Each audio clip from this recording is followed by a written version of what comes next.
پاکستان کی تاریخ 75 سالہ تاریخ میں جس حکمران کے دور میں روپے کی قدر میں سب سے زیادہ کمی واقع ہوئی، پورے 75 سالوں کے دوران میں بات جس حکمران کے دور میں روپے کی قدر میں سب سے زیادہ کمی ہوئی تھی وہ عمران خان صاحب تھے، جن کے دور میں روپے کی قدر میں 62 روپے 61 پیسوں کی کمی ہوئی تھی۔ مسلم لیگ نون کے ادوار دیکھیں جائیں اس حوالے سے تو مسلم لیگ نون کے 3 ادوار گزرے ہیں۔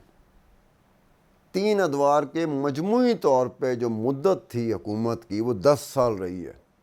ان 10 سالوں کے دوران روپے کی قدر میں 26 روپے 53 پیسوں کی کمی ہوئی تھی مجموعی طور پر، اور پیپلز پارٹی کے 4 ادوار ہوئے ہیں، ذوالفقار علی بھٹو سے لے کر راجہ پرویز اشرف تک 4 ادوار ہیں۔ 4 ادواروں میں مجموعی طور پہ روپے کی قدر میں 47 روپے 26 پیسوں کی کمی ہوئی، جبکہ عمران خان صاحب کے 3 سال 10 مہینوں کے دوران روپے کی قدر میں 62 روپے 61 پیسوں کی کمی واقع ہوئی تھی روپے کی قدر میں۔ اگر اس کا موازنہ کیا جائے تو مسلم لیگ نون کے تینوں ادوار 10 سال ایک طرف اور عمران خان صاحب کے 3 سال 10 مہینے ایک طرف، پھر بھی عمران خان صاحب کے 3 سال 10 مہینوں کے دوران روپے کی قدر میں 36 روپے 8 پیسے، مقابلہ جو نون لیگ کی 3 حکومتوں سے موازنہ کیا جائے تو پھر بھی 36 روپے 8 پیسے زیادہ روپے کی قدر گری۔ اور اگر پیپلز پارٹی کے ساتھ موازنہ کیا جائے کہ پیپلز پارٹی کے 4 ادوار میں روپے کی قدر میں مجموعی طور پہ کتنی کمی واقع ہوئی اور عمران خان صاحب کے 3 سال 10 مہینوں میں کتنی کمی واقع ہوئی روپے کی قدر میں، تو وہ 15 روپے 35 روپے زیادہ رہی عمران خان صاحب کے دور حکومت میں۔ عمران خان صاحب کو ایک امید رہ جاتی ہے، وہ امید کس سے ہے؟ وہ آج کے دور کے وزیر اعظم شہباز شریف سے۔ قوم کو تو کوئی امید نہیں وزیر اعظم شہباز شریف سے، لیکن عمران خان صاحب کو امید ہے۔ کس حوالے سے امید ہے؟ کیونکہ شہباز شریف صاحب کے 126 دنوں کے دوران روپے کی قدر میں 43 روپے 52 پیسوں کی کمی ہوئی، جو کہ ریکارڈ ہے۔ اتنی تھوڑے دنوں میں، اتنی تھوڑی مدت میں اتنی زیادہ روپے کی قدر میں کمی کسی دور میں نہیں ہوئی، 75 سالہ کسی دور میں نہیں ہوئی۔ عمران خان صاحب کو کیا ایک امید کی کرن ہے شہباز شریف صاحب سے کہ اس کے کچھ اور دن گزر جائیں، روپے کی قدر گرتی رہے، تو جو میرے دور میں 62 روپے 61 پیسے جو روپے کی قدر میں پاکستانی روپے کی قدر میں کمی ہوئی تھی، یہ ان کو کراس کر جائے گا اور پھر میرا نمبر 2 ہو جائے گا، بجائے اس کے کہ میں 75 سالوں میں پہلے نمبر پہ کھڑا ہوں حکمران کے طور پر کہ میرے دور میں سب سے زیادہ روپے کی قدر میں کمی ہوئی۔ یہ شہباز مجھے بچائے گا۔ شہباز شریف سے انہیں یہ امید ہے، پاکستان کو امید نہیں، پاکستان کے لوگوں کو کوئی شہباز شریف سے امید نہیں، لیکن عمران خان صاحب کو ہے، وہ اس حوالے سے ہے۔ اب یہ جو روپے کی قدر میں کمی ہونا، یہ تو اکثر سنتے رہتے ہیں روپے کی قدر میں کمی ہوگی۔ روپے کی قدر میں اضافہ بہت پاکستان کی تاریخ میں بہت کم ہوا ہے، بہت ہی کم ہوا ہے، ریئر جیسے کہتے ہیں نا، کبھی کبھار ہونے والی چیز۔ نواز شریف صاحب کے جو 3 ادوار تھے، مسلم لیگ نون کے 3 ادوار تھے، مجموعی طور پہ کہ روپے کی قدر میں کمی واقع ہوئی بہت زیادہ، لیکن نواز شریف صاحب کے دور میں 2 سال ایسے ہیں کہ روپے کی قدر میں اضافہ ہوا، کمی نہیں ہوئی، اضافہ ہوا 2 سال۔ اور بڑی انٹرسٹنگ بات ہے، وہ 2 سال کون سے تھے؟ ایک 2014 تھا جب عمران خان صاحب نے دھرنا دے دیا 126 دن کا یا 130 دن کا ڈی چوک اسلام آباد میں جا کے، اور اس وقت حالت یہ تھی کہ جو منسٹر انکلیو میں نواز شریف کی کابینہ کے وزیر رہتے تھے انہوں نے وہ گھر چھوڑ دیے تھے ڈر کے مارے۔ ان کو خوف ڈر کیا تھا کہ کسی وقت نواز شریف کی حکومت ختم ہو سکتی، کسی وقت مسلم لیگ نون کی حکومت ختم ہو سکتی، کسی وقت ہماری وزارت ختم ہو سکتی، یہ نہ ہو کہ لوگ ہمارے گھروں میں چڑھ آئیں۔ وہ گھر چھوڑ کے چلے گئے تھے۔ ان حالات میں وہ 2014 میں 4 روپے 81 پیسوں کا اضافہ ہوا پاکستانی روپے کی قدر میں۔ حالات کیا تھے، اور اس میں پاکستانی روپے کی قدر میں اضافہ ہو رہا تھا۔ بالکل عجیب سی بات ہے، سمجھ آنے والی بات نہیں ہے، لیکن میں ریکارڈڈ بات کر رہا ہوں، اسٹیٹ بینک آف پاکستان کے ریکارڈ کی اور UK ایکسچینج کی کمپنیز کے ریکارڈ کی میں بات کر رہا ہوں۔ اس کے بعد دوسرا سال کون سا تھا جب پاکستانی روپے کی قدر میں اضافہ ہوا نواز شریف کے دور میں؟ وہ تھا 2016۔ عجیب سی بات ہے، 2016 میں پناما پیپر آیا تھا، نواز شریف صاحب کی حکومت، نواز شریف صاحب، ان کی حکومت، مسلم لیگ نون دوڑیں لگ گئی تھیں ان کی کہ بس اسکائی لیب بن کے گرا ہے، پناما پیپر گئی حکومت، گئی ہر روز یہ بات ہوتی تھی اسلام آباد میں، آج آخری ہفتہ ہے، آج آخری دن ہے، آج آخری مہینہ، اس طرح کی بات ہوتی تھی۔ 2016 میں 20 پیسے کی قدر میں اضافہ ہوا تھا، پاکستانی روپے کی قدر میں 20 پیسوں کا اضافہ ہوا تھا، لیکن 20 پیسے بھی بڑے امپورٹنٹ ہیں کہ قدر میں اضافہ ہو رہا ہے نا، جو بہت ریئر ہے پاکستان کی تاریخ میں۔ اب وہ دور بھی ایسا تھا کہ حکومت آج گئی کل گئی، آج گئی کل گئی۔ بالآخر 2016 میں تو نہیں، 2017 میں نواز شریف وزیر اعظم نہیں رہے تھے، سپریم کورٹ کا فیصلہ آ چکا ہوا تھا، نااہل قرار دے دیے گئے تھے پناما پیپر کی وجہ سے۔ ایک اور چیز تھی عمران خان صاحب کے دور کی، اس میں یہ تھا کہ ہم لوگ پاکستان میں رہتے ہوئے ہمیشہ ایک آسرے پہ، ایک امید پہ رہتے ہیں کہ شاید پاکستان کی زمین یا پاکستان کا سمندر کوئی سونا ہی اگل دے، ہمارے حالات ٹھیک ہو جائیں۔ اب زمین سے، سمندر سے سونا کیا اگلتا ہے؟ تیل اور گیس کو بھی سونا کہا جاتا ہے۔ تو تیل اور گیس کے حوالے سے Kekra number 1G block offshore drilling centre, یہ سمندر میں ہے، deep sea, deep water drilling Kekra میں ہوئی تھی 2019 میں، جب وزیر اعظم کون تھے؟ عمران خان صاحب۔ اب اس میں کیا ہوا کیا تھا کہ 4 کمپنیاں تھیں، 2 کمپنیاں پاکستانی تھیں، 2 کو غیر ملکی کمپنیاں تھیں۔ ایک غیر ملکی کمپنی امریکہ کی تھی، عمران خان صاحب اس وقت تو بہت پسند کرتے تھے، آج کل کوئی وجہ ہو گئی ہے کہ پسند نہیں کرتے امریکہ کو۔ امریکہ کی کمپنی تھی ایگزون، اور ایک اٹالین کمپنی تھی ENI، اور 2 پاکستانی کمپنیاں تھیں OGDCL اور PPL، 25% کے ان کے شیئر تھے۔ یہ چاروں کمپنیاں اس میں لگی تھی کہ کیکرا نمبر 1 سمندر سے تیل اور گیس نکالنا۔ کمپنیاں لگ گئی تھیں اس کام میں۔ امید کی جا سکتی تھی کہ بھی تیل نکل آئے گا، گیس نکل آئے گا، اور گیس کے بارے میں کہا جاتا تھا کہ 9 ارب کیوبک فٹ گیس نکلے گی، مطلب سوئی فیلڈ سے زیادہ گیس کی امید تھی کہ نکل آئے گی۔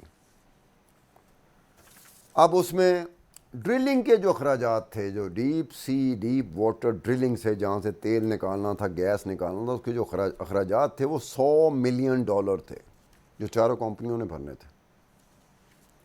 اور اگر وہ کمپلیٹ ہو جاتا، کہ ڈسکور ہو جاتا، تو پھر پاکستان کو 41 ارب روپوں کی ضرورت تھی انویسٹمنٹ کی۔ پروبیبلٹی کی ایک شرح ہوتی ہے، پروبیبلٹی ریٹ کہتے ہیں۔ کوئی بھی دریافت جب ہوتی ہے نا معدنیات کی، تو پروبیبلٹی ریٹ ہوتا ہے، اس کی شرح ایک ہوتی ہے، وہ 19% ہوئی تھی کیکرا کے معاملے میں۔ 19% کو آپ اس طرح نہ لیں بہت ہی کم، نو، 19% بہت بہترین ریٹ سمجھا جاتا ہے، پروبیبلٹی ریٹ۔ معدنیات کی جب دریافت کرنی ہو، معدنیات نکالنی ہو، تیل نکالنا ہو، گیس نکالنا ہو، تو اس میں جو انویسٹمنٹ ہوتی ہے اس کو پوری دنیا میں سنک انویسٹمنٹ کہا جاتا ہے، کہ میجر چنک جو اٹیمپٹ کی ہوتی ہے، جو کوشش ہوتی ہے، اس کا بڑا حصہ اس میں ڈرائی نکلتا ہے۔ آپ کھدائی کر رہے ہیں، آپ کو امید ہے کہ تیل نکلے گا، گیس نکلے گا، لیکن وہ ڈرائی ہوتا ہے، آپ ناکام ہو جاتے ہیں۔ کام ہو رہا ہے، اور اس میں جو میجر فیکٹر تھے جس کی طرف عمران خان صاحب کو توجہ ہی نہیں دے سکے، عمران خان صاحب کو کچھ اور چیزوں کی جلدی پڑی ہوئی تھی۔ جلدی کیا پڑی ہوئی تھی میں بتاتا ہوں آپ کو، جلدی کیا پڑی ہوئی تھی عمران خان صاحب کو، وزیر اعظم پاکستان کو کس چیز کی جلدی پڑی ہوئی تھی؟ اس چیز کو دیکھا ہی نہیں گیا کہ ٹائڈ سیزن کیا ہوتا ہے، اسپریڈنگ پروسیس کیا ہوتا ہے، سیمنٹنگ پروسیس کیا ہوتا ہے، فرسٹ سائٹ ٹریکنگ کیا تھی، سیکنڈ سائٹ ٹریکنگ کیا تھی، رف سی کیا تھی، کلائمیٹ چینج کیا تھا، گیس پریشر کیا تھا، واٹر پریشر کیا تھا۔ کھدائی ہو رہی تھی، سمندر کے اندر کھدائی ہو رہی تھی، کمپنیوں نے جہاز منگا لیے تھے، ہیلی کاپٹر منگا لیے تھے، وہاں سے ہو رہی تھی۔ اور انہی کمپنیوں میں سے 2 کمپنیاں، ENI نے اٹلی میں اسپیسیمن بھیجنے تھے ایگزامینیشن کے لیے، اور ایگزون نے امریکہ بھیجنے تھے اسپیسیمن ایگزامینیشن کے لیے، تاکہ رپورٹ آتی۔ ابھی ان مراحل سے گزر رہی تھی کمپنیاں کہ اچانک عمران خان صاحب وزیر اعظم پاکستان نے اعلان کر دیا کہ جی تیل نکل آیا، گیس نکل آئی، ملک دولت سے، معدنیات سے مالا مال ہو گیا۔ خوشخبری میں دے رہا ہوں آپ کو 3 ہفتوں کی بات ہے، کچھ دنوں کی بات ہے، تیل نکل آیا، گیس نکل آئی ہے کیکرا 1 سے۔ پہلا جو بام شیل گرا تھا وہ منسٹری آف پیٹرولیم پہ گرا تھا۔ انہوں نے کہا یہ پرائم منسٹر کو نہ ہم نے کوئی بریفنگ دی ہے، نہ کوئی سمری بھیجی ہے کہ جی ہمیں امید ہے کہ سمندر سے ڈیپ واٹر سے تیل یا گیس نکلے گی، لیکن ہم نے تو سمری کوئی دی ہی نہیں ہے، پرائم منسٹر کو کوئی بریفنگ دی ہی نہیں ہے کہ جناب آپ قوم کو خوشخبری سنا دیں کہ تیل اور گیس نکل آئی ہے۔ وہ بڑے حیران تھے، اور عمران خان صاحب کہہ رہے تھے کہ جناب بس کہہ دیا، اور قوم بھی اس وقت سیلیبریٹ کر رہی تھی، قوم بھی اپنی اپنی جگہ پہ لگی تھی، میڈیا بھی لگ گیا، میڈیا نے کہا کہ اس طرح کیلکولیٹ کریں تو اتنا تیل نکلے گا اور اتنی گیس نکلے گی، اور پھر ہم اس میں خود مختار ہو جائیں گے، پھر ہم ایکسپورٹ بھی کرنا شروع کر دیں گے، پھر ہماری ضروریات بھی ختم ہو جائے گی، جو ہم باہر سے تیل یا گیس منگواتے ہیں، جو ہمیں کمی محسوس ہوتی ہے انرجی کے حوالے سے، وہ پوری ہو جائیں گی۔ رپورٹیں چلنی شروع ہو گئیں۔ 3 ہفتے بعد آیا کہ جی وہاں کچھ بھی نہیں ہے، ناکام ہو گئے تھے، کوئی تیل گیس نہیں تھی۔ ایک مرتبہ پھر اس جگہ پہ ناکام ہو گئے تھے تیل اور گیس کی دریافت میں، جس میں اب تک 1963 سے لے کے اب تک 17 مرتبہ ناکام ہو چکے ہوئے تھے۔ اور یہ ناکامی کوئی ایسی بات نہیں جس کے اوپر شرمندگی ہو، پوری دنیا میں ہوتا ہے۔ معدنیات کی جب کی جاتی ہے، جب معدنیات دریافت کیے جاتے ہیں، جب اس کو ریکور کیا جاتا ہے، جب اس کو نکالا جاتا ہے، تو اس میں پروبیبلٹی ریٹ جو ہوتا ہے نا بہت کم ہوتا ہے، اسی لیے اس کو سنک انویسٹمنٹ کرتے ہیں کہ ہو سکتا ہے تیل نکلا ہے، ہو سکتا ہے گیس نکلا ہے، اور یہ بہت پاسبل ہے کہ کچھ بھی نہ نکلے۔ تو اس طرح کے حالات میں عمران خان صاحب نے قوم کو خوشخبری سنا دی، تیل نکلا ہے، گیس نکل آیا، اب خوشحالی ہوگی، کچھ نہیں نکلا تھا، ناکام ہو گئے تھے۔ عمران خان صاحب نے کوئی معذرت نہیں کی قوم کے ساتھ جس کو خوشخبری کے دے رہے تھے کہ یار میں جلدی میں تھا، میں جذبات میں تھا، مجھے خوشی محسوس ہو رہی تھی، ابھی مجھے انتظار کرنا چاہیے تھا، میں نے وقت سے پہلے کہہ دیا۔ ایک ٹی وی چینل، بڑا ٹی وی چینل، میں اس کا نام نہیں لوں گا، اس کے ایک رپورٹر کو سسپینڈ کر دیا گیا۔ اس بیچارے نے بھی کچھ دن پہلے رپورٹ دی تھی کہ وہاں پہ کوئی تیل گیس نہیں نکل رہی۔ انہوں نے کہا پرائم منسٹر صاحب اناؤنس کر رہے ہیں، پرائم منسٹر خوشخبری دے رہے ہیں، یہ ہمارا رپورٹر ہے، یہ کس طرح کی خبر لے کے آ رہا ہے۔ اس کا سسپینڈڈ پیریڈ جو تھا، اس کی سسپینشن ختم کیوں ہوئی؟ جب آفیشیل آ گیا اسٹیٹمنٹ کہ جی وہاں سے کچھ بھی نہیں نکل رہا، نہ تیل نہ گیس، کچھ بھی نہیں نکل رہا کیکرا سے، وہ بیچارہ بحال ہو گیا۔ اب یہ حالات تھے، ان حالات میں سارا کچھ ہوتا رہا۔ اس کے بعد بات کریں گے کہ پی ٹی آئی کے دور حکومت میں، عمران خان صاحب کے دور حکومت میں صرف ایک ہی پارلیمنٹرین ٹیکس ڈائریکٹری ایک ہی آئی، جو 2019 کی تھی، صرف ایک آئی، اور وہ آئی بھی 2021 میں۔ اب اتنے عرصے میں وہ تاخیر بھی ہوئی تھی اس پارلیمنٹرین ٹیکس ڈائریکٹری کی جاری کرنے میں، تاخیر بھی ہو گئی تھی۔ اس میں کیا تھا اور چیزیں کیا تھیں کہ 2019 کے پارلیمنٹرین ٹیکس ڈائریکٹری میں سینٹ کے 392 ممبران نے، قومی اسمبلی اور سینٹ کے 392 ممبران نے 57 کروڑ 60 لاکھ روپے انکم ٹیکس دیا تھا، جبکہ پی ایم ایل نواز کے، مسلم لیگ نون کے نواز کے دور کی آخری جو 2018 کی پارلیمنٹرین ٹیکس ڈائریکٹری تھی، اس کے مطابق قومی اسمبلی اور سینٹ کے ارکان نے 80 کروڑ روپے انکم ٹیکس دیا تھا۔ اب کتنا فرق تھا۔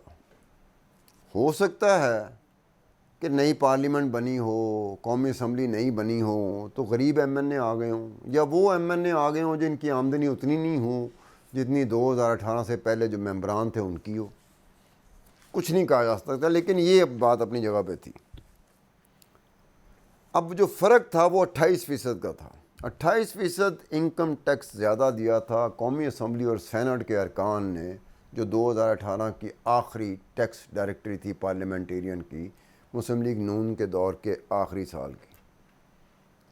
28% زیادہ تھا عمران خان صاحب کے دور میں، جو 2019 کے سال کے حوالے سے جو ٹیکس ڈائریکٹری آئی تھی وہ 28% کم تھی نواز شریف کے دور کی آخری۔ اب اس میں ایک اور چیز گئی تھی، آج کا دور بدل گیا. آج کے دور میں عمران خان صاحب اسٹیبلشمنٹ کو بھی کچھ کہہ رہے ہیں، فوج کو بھی کچھ کہہ رہے ہیں، کبھی کچھ کہتے ہیں، کبھی کچھ کہتے ہیں، کبھی ریورس مارتے ہیں، کبھی اس طرح. میں یو ٹرن نہیں لوں گا کیونکہ یو ٹرن بہت زیادہ استعمال ہو چکا ہوا، اس کی جگہ بہت بڑی چیزیں استعمال کی جا سکتی ہیں. لیکن جو پارلیمنٹیرین ٹیکس ڈائریکٹری ہے، جب یہ جاری ہو رہی تھی تو سی بی آر نے، ایف بی آر نے، فیڈرل بورڈ آف ریویو نے، جو پبلک آفس ہولڈر ہے اور سول سرونٹ جو ہیں، ان کو کر دیا تھا کہ آپ اپنے ایسٹس وہ ڈسکلوز کریں گے، جبکہ آرم فورسز کو اس سے ایگزمپٹ کر دیا تھا. شوکت ترین صاحب سے سوال ہوا کہ یہ آپ نے، اس کی وجہ کیا ہے، وجہ تو بتائیں. شوکت ترین صاحب خاموش رہے، نہیں بتایا. آج کل تو ماشاءاللہ وہ جوبن پہ ہیں، پتہ نہیں کیا کچھ کہتے جا رہے ہیں.